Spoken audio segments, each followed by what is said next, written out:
Karen! Happy spooky season! No! Your decorations are way too scary! I order you to remove them now! They say every neighborhood has that one person who ruins the fun. Well, ours comes with a clipboard, a pumpkin spice latte, and a deep hatred for joy. Her name?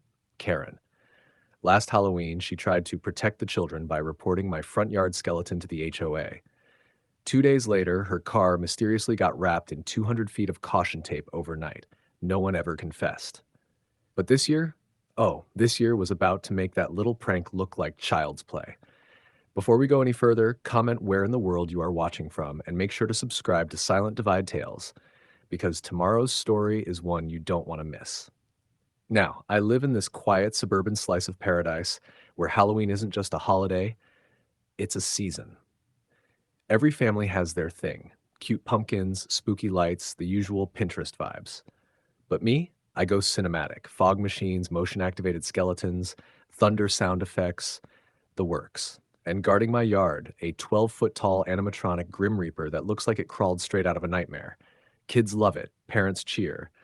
But one woman treats it like I've opened the gates of hell. That woman, Karen, the self-appointed HOA sheriff. Not even officially on the board anymore, mind you. She got booted after some disagreements, but apparently no one told her that being fired means stop enforcing fake rules. So one October afternoon, I'm setting up a fog machine when I hear that shrill "excuse me" behind me. I turn around, and there she is. Sunglasses, clipboard, beige sweater, pumpkin spice latte gripped like it's a weapon. "Are you seriously putting that thing up again this year?" she snaps. I grin. "Karen, happy spooky season." Her lips twitch like I just cursed her ancestors. No, it's terrifying. Little Olivia down the street couldn't sleep for days after seeing that skeleton last year. Can you believe that? A 12-foot Home Depot skeleton was apparently a public health crisis now. But then, it got worse. A few days later, I check my mailbox and nearly choke on my coffee. There it was, an official-looking envelope with the HOA logo stamped across the top. Notice of violation. Guess who signed it? Karen. Here's the kicker. It wasn't even real. The woman made her own letterhead, printed fake fines, and even CC'd the city. Like, since when does City Hall care about my fog machine? Instead of getting mad, I got inspired. If Karen wanted drama, I'd give her a full horror show. That weekend, I called a few buddies from work, guys who do construction and landscaping, and we went all out. We built a full haunted yard. Fog rolling from tombstones, synchronized sound effects, and my garage turned into a crypt. And at the very end, a projected hologram of a ghostly Karen screaming, "You're in violation," in distorted echo. It was glorious. The neighborhood went nuts. Kids were obsessed. Parents were cracking up. Even Gary, the actual HOA president, came by and said, "Hey, this is amazing. You're bringing the community together." Except, of course, for her. On Halloween night, while trick-or-treaters filled the street, Karen stomped over like she was leading a protest. Cardigan flapping, phone recording, voice shrill enough to wake the dead. "This is outrageous. You've turned your home into a house of horror. There are children crying." There weren't. The kids were laughing at the zombie that jumped from the trash can. But when she went live on Facebook, that's when the real horror show began. 5 minutes later, her rant hit the internet. Halloween terror in the suburbs. But instead of sympathy, she got roasted. Open quote, "Karen needs a Snickers. It's Halloween, not a funeral.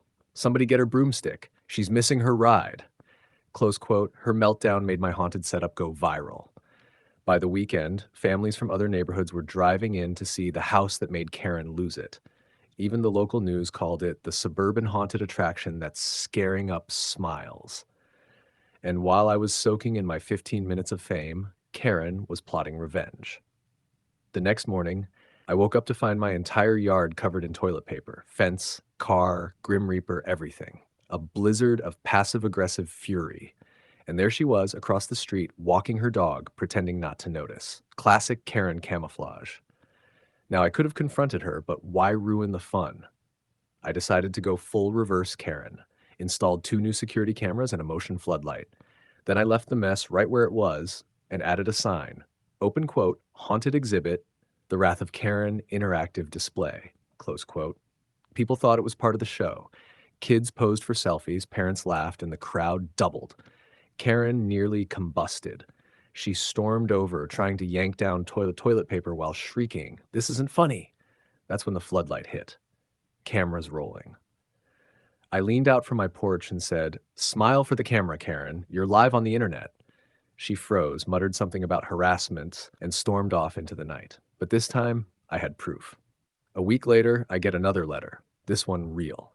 The actual HOA. Turns out she'd been faking official complaints for months, harassing half the neighborhood using their name. My footage was the final nail in her pumpkin-spiced coffin. The HOA called an emergency meeting, and believe me, I showed up early, popcorn ready. Karen strutted in red-faced and shaking, clutching her binder like it was a Bible. But Gary, the HOA president, didn't waste time.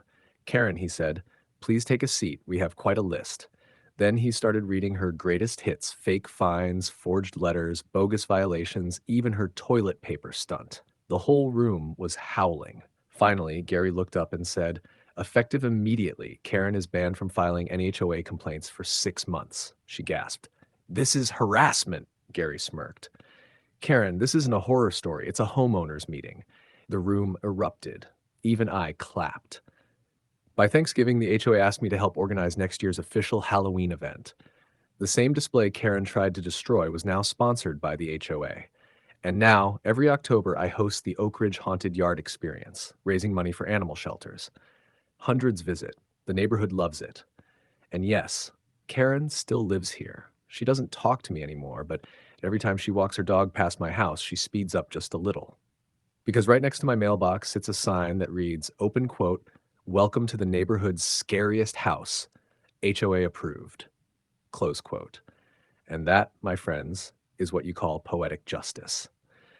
Before you go, drop a comment if you've ever had a Karen in your neighborhood. And don't forget to subscribe to Silent Divide Tales, where karma always comes knocking.